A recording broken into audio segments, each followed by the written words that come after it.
الفرنسي مدرب مودرن سبورت يفاجئ الجميع بعد فوزه على الزمالك. شاهد بالفيديو ماذا قال. ولكن في البداية صل على سيدنا محمد، ولا تنسى الاعجاب بالفيديو والاشتراك في القناة حتى يصلك كل ما هو جديد وحصري.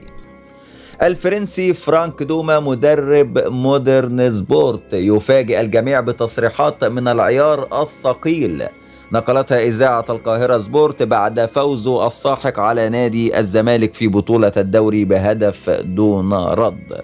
فرانك دوما قال في تصريحاته في البداية: أنا سعيد جدا بفوزي النهاردة على فريق نادي الزمالك، وأشاد جدا بلاعبته، وأشاد جدا بالجهاز الفني بالكامل وبإدارة نادي مودرن سبورت.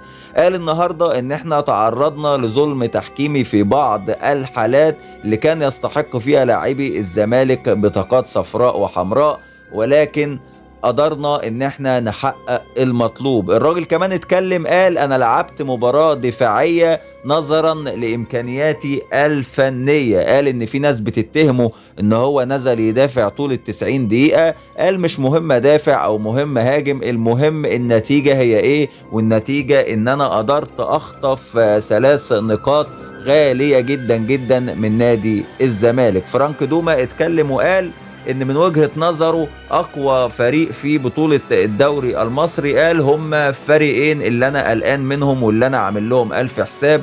قال في المقام الاول النادي الاهلي المصري هو رقم 1 بالنسبة لي، وقال بيراميدز في المقام الثاني. قال الزمالك انا قدرت اتخطاه وبكل سهولة. الراجل قال المباراة ما كانتش صعبة ابدا، وكان عامل سيناريو لكل شيء النهاردة في المباراة. وقال ان كل اللي كان متوقعه من هجوم نادي الزمالك ومن جروس مدرب نادي الزمالك اتحقق في ارض الملعب، وقدر ان هو يخطف 3 نقاط بالمرتدات. الراجل قال التدريب مدارس، وانا مدرستي في هذه المباريات ان انا اعرف اكسب المباراة ازاي. دي كانت بعض تصريحات المدرب الفرنسي فرانك دوما لاذاعة القاهرة سبورت عقب فوزه على نادي الزمالك.